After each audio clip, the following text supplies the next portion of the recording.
Hello viewers, আসসালামু আলাইকুম। আজকে আমরা এসেছি তোমাদের নতুন একটা কন্টেন্ট তৈরি করার জন্য। আজকের কন্টেন্টের নাম হচ্ছে গিয়া যাহা বলিব সত্য বলিব। আমাদের এপিসোডের প্রথম গেস্ট, একদম প্রাইমারি, একদম প্রথম গেস্ট, সব থেকে ভালো মানের গেস্ট আর কি। সে হচ্ছে গিয়ে আমার বড় ভাই, সবার শ্রদ্ধেয় বড় ভাই সবুজ ভাই। আজকে আমাদের অতিথি হয়ে এসেছেন এখানে। তার কাছ থেকে আমরা জানবো তার জীবনের কিছু কথা, এবং যেটা সত্য কথা। আমরা এখানে কখনোই মিথ্যা বলার চেষ্টা করব না। মিথ্যা আমরা সবাই জানি, মিথ্যা হচ্ছে গিয়া মিথ্যা বলা মহাপাপ। আমাদের নবীজি কখনোই মিথ্যা বলেন নাই। সেই দৃষ্টির আলোকে আমরা আমাদের এই ছোট্ট একটি প্রয়াস, যাহা বলিব সত্য বলিব, আজকে প্রথম এপিসোডে ভাইকে স্বাগত। আসসালামু আলাইকুম। অসংখ্য ধন্যবাদ। আসসালামু আলাইকুম। আমি মোহাম্মদ আমিনুর রশিদ সবুজ, সাথে ছোট ভাই সোহাগ। চেষ্টা করবো যতটুকু অ্যান্সার দেওয়ার জন্য সম্পূর্ণ সত্য, মিথ্যার কোনো আশ্রয় নেই, যেহেতু প্রোগ্রামের নামটাই এমন। বলো, যাহা বলিব সত্য বলিব, সত্য বলে মিথ্যা বলতে পারি, যদি আর সংযোগ থাকে যাবো। আচ্ছা, এটা সম্পূর্ণ আনস্ক্রিপ্টেড, মানে কোনো স্ক্রিপ্ট আমাদের কাছে নাই। আমরা সম্পূর্ণ আনস্ক্রিপ্টেড আমরা কোশ্চেনগুলো করতে চাই। আচ্ছা ভাই, আপনার মানে জীবনে এমন কোনো ঘটনা ঘটেছে যে যেটা যেটা আপনাকে খুব কাঁদিয়েছে? এটা পসিবল, সবার জীবনে ঘটে যে মানুষ যার বুদ্ধি জ্ঞান আছে, প্রত্যেকটা মানুষের জীবনে এমন এক না একের অধিক ঘটনা ঘটে যেখানে তার চোখের পানি পড়ে। স্যাড মোমেন্ট নাই পৃথিবীতে এমন কোনো মানুষ অবশ্যই আমার কাছে। আচ্ছা ঠিক আছে, মানে সেটা কি কোনো পারিবারিক কেন্দ্রিক, কোনো বন্ধু কেন্দ্রিক, কোনো প্রেমিকা কেন্দ্রিক, কোনো কোনো পরজনা কেন্দ্রিক? এটা কার জন্য খুব কেঁদেছেন? এই যে কটা অপশন দিচ্ছে এর ভিতরে সেটা কোন কেন্দ্রিক স্পেসিফিক্যালি আপনি? স্পেসিফিকলি এইভাবে এটা ব্যক্তিগত আক্রমণ হয়ে যাচ্ছে। আমরা পরবর্তী কোশ্চেনে চলে যাই। সেটা হচ্ছে আপনার জীবনে সব থেকে সুখের একটা ঘটনা আপনি বলতে পারেন? সুখের তো আসলে অনেক, যেমন সব থেকে বেশি হচ্ছে যখন প্রথম সন্তানের মুখ দেখলাম। মাশাআল্লাহ। বন্ধুরা, এটা কিন্তু বোঝানোর ক্ষমতা আমার নেই, কিন্তু আল্লাহ পাকের অশেষ রহমত, একজন বাবা একজন মায়ের যে অনুভূতি, এটা আসলে বোঝানোর শক্তি নেই। দুর্দান্ত অ্যান্সার ছিল, এটা আসলে খুব ভালো ছিল।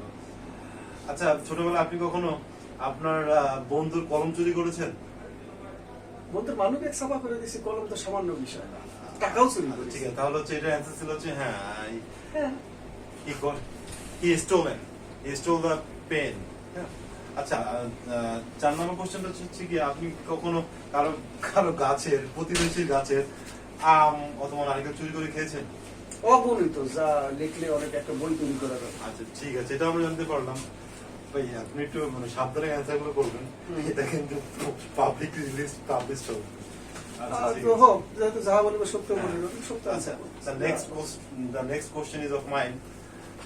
আপনি কি কখনো একজন অসহায় ব্যক্তিদের সাহায্য করেছেন? এরকম ঘটনা আছে। আচ্ছা, কোনো অসহায় মেয়ের প্রেমে পড়ছেন কখনো আপনি? না, যেগুলো পড়েছি সব 700 শেয়ার আর 1 শেয়ার, কোনো অসহায় না। আল্লাহ ঠিক আছে। আচ্ছা, আপনি কি কখনো পান্তাবাদ দিয়ে আর হচ্ছে গিয়া পান্তাবাদ প্লাস আপনার কলা প্লাস ডাল এরকম কোনো মিক্সিং খাবার খেয়েছেন কিনা? একটা উইয়ার্ড কোনো খাবার কখনো খেয়েছেন কিনা? পান্তাবাদ খাওয়া অভ্যাস আছে অনেক, কিন্তু এই কলা উইয়ার্ড কোনো এক্সপেরিয়েন্স আপনার আছে কি লাইফে, যে বাসায় কিছু নাই অথবা হুট করে বসে গেছেন যে উইয়ার্ড কোনো খাবার? পান্তাবাদ, শুকনো মরিচ, পেঁয়াজ, বহু। এটা তো আমাদের বাঙালির ট্র্যাডিশনাল একটা খাবার, এটা আসলে অগণিত বার এরকম খাওয়া হচ্ছে কিনা দেখিস। আচ্ছা, হচ্ছে তো।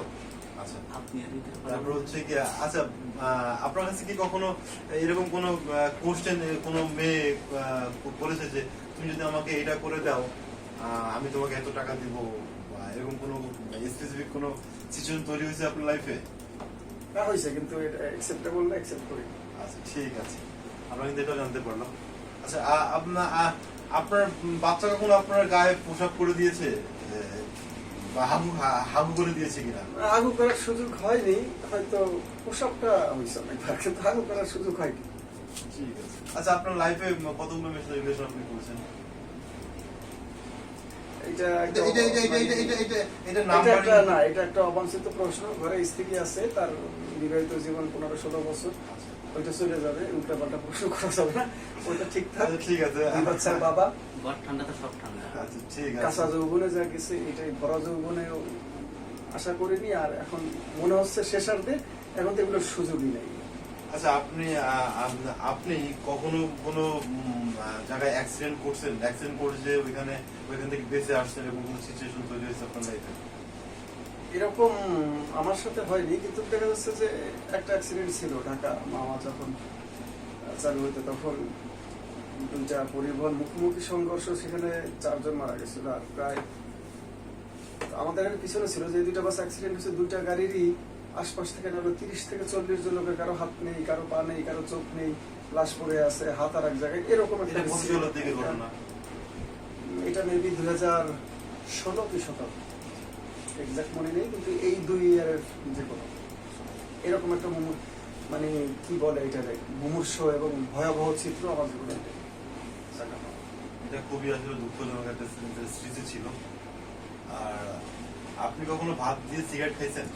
না, এটা অসভ্য কাজ, হ্যাঁ, কুরুচিপূর্ণ, এসব ধরনের কোনো কাজ হয় না যে আপনি কোনো একটা হোটেলে খাবার খেতে গেলেন, না ভাব, এই যে রিজিক দানা, এটা হচ্ছে আল্লাহ তাআলার একটা বড় নিয়ম, ওইটা খাওয়ার সময় একটা নোংরা অপবিত্র জিনিস খাবি। তাহলে ভাই বন্ধুরা আপনারা জানতে পারলেন যে আমরা কখনো উইয়ার্ড কোনো কাজ করবো, নোংরা কখনো কোনো কাজ করবো না। এটা হচ্ছে কি আমাদের আজকে শপথ থাকবে। আচ্ছা, আর হচ্ছে কি আপনার আসলে মানে আর আপনাকে কোথায় দেখতে চান আফটার 10 ইয়ার্স 5 ইয়ার্স? কারণ আমরা সবাই জানি no one knows the future, আমরা ভবিষ্যৎ কেউ জানি না, আল্লাহ পরিকল্পনা করে রেখে দিয়েছেন। তারপরে মানুষের একটা আশা ভরসার জায়গা থাকে, সেক্ষেত্রে আসলে আপনার 5টা বছর পরে 10 বছর পরে আপনাকে কোথায় দেখতে চান? পলিটিক্যাল সাইড থেকে বলেন, রাজনৈতিক দিক থেকে বলেন, পলিটিক্যালি নিজেকে নিয়ে কোনো রকম কোনো চিন্তা ভাবনা কিছু নেই। পলিটিক্যাল যথেষ্ট বুঝি, মাশাআল্লাহ অনেক বুঝি। এখানে চাওয়া পাওয়া চাহিদা একটা আছে, একটা চরম সত্য কথা। জাকির হোসেন বাবু নামটা এই মার্কেটে তোমরা সবাই জানো। এই মানুষটা ছোটবেলা থেকেই তার চোখের সামনে মানুষ, সেই পলিটিক্যাল লিডার, সেই পলিটিক্যাল বড় ভাই, সেই পলিটিক্যাল গার্জিয়ান। নিজের প্রতি কোনো চাওয়া পাওয়া, কোনো ইচ্ছা বিলাসিতা কিচ্ছু নেই, তবে তার জন্য আল্লাহর কাছে চাওয়া আছে এবং নিজের শ্রম যতটুকু দেওয়া লাগে তাকে একটা ভালো অবস্থানে দেখতে চাই। জাতীয় রাজনীতিতে অবশ্যই একটা ভালো অবস্থান, এবং বিশেষ করে আগামীতে স্থানীয় সরকার নির্বাচনের যে ব্যাপারটা আছে, তো সবাই জানো, স্থানীয় সরকার নির্বাচনে জাকির হোসেন বাবুকে এই ওয়ার্ডের গার্জিয়ান হিসেবে দেখতে চাই। এই একটা স্বপ্ন আমার আছে। সেটা তো আপনার স্বপ্ন, 5 বছর পরে আপনি তাকে দেখতে চান। আপনি আপনার নিজেকে কোথায় দেখতে চান? আমি আসলে স্পেসিফিকলি ওইভাবে এখন পর্যন্ত আল্লাহ তাআলার কাছে যা চেয়েছি ভাই, কোনোটা থেকে আল্লাহ বিমুখ করেনি, কিন্তু একটা জায়গায় সামনে এই লাস্ট 2 বছরের মধ্যে যে পরিস্থিতি পরিবেশ তৈরি হয়েছে, তাতে কিছুটা কি বলে, তেমন একটা ফিডব্যাক পাওয়া যায় না। আল্লাহ তাআলা হয়তো কোনো আমার গুণের কারণে আমার পিছিয়ে রাখছে। আগামী 4-5 বছর পরে স্পেসিফিক কিছু বলা যাবে না, কিন্তু এতটুকু চাই, এখন যে অবস্থা আছে এই অবস্থার থেকে অবশ্যই ভালো কিছু চাই। এই সমান অথবা এর থেকে ডিমোশন না হয়, এর থেকে আল্লাহ যে অবস্থার একটু ভালো রাখুন, এমন কিছু চাওয়া আছে। আচ্ছা, আপনার ব্যবসায়িকভাবে আপনার পরিকল্পনা কি? আপনার 5 ইয়ার্স আর 10 ইয়ার্স ব্যবসায় পরিকল্পনা হচ্ছে, আমি লাস্ট 1 বছর টার্গেট ছিলাম, এখানে 6 মাসের মতো হয়ে গেছে, আরো 6 মাসের মতো আছে। এর ভিতরে যদি এই ব্যবসা ইমপ্রুভ হয়, এই ব্যবসা থেকে কিছু করার মতো পরিবেশ তৈরি থাকবে, ততক্ষণ নতুন কোনো ব্যবসার চিন্তা ভাবনা আছে, এটা বাস্তব। আচ্ছা, কত মিনিট দেখুন। থ্যাংক ইউ বন্ধুরা, আজকে এই প্রথম এপিসোডটা এখানে শেষ করতে যাচ্ছি।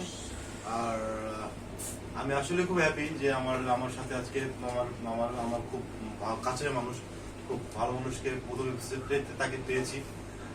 আশা করি আপনারা আমাদের সাথেই থাকবেন পরবর্তী এপিসোডগুলো দেখার জন্য। Thank you so much, bye by.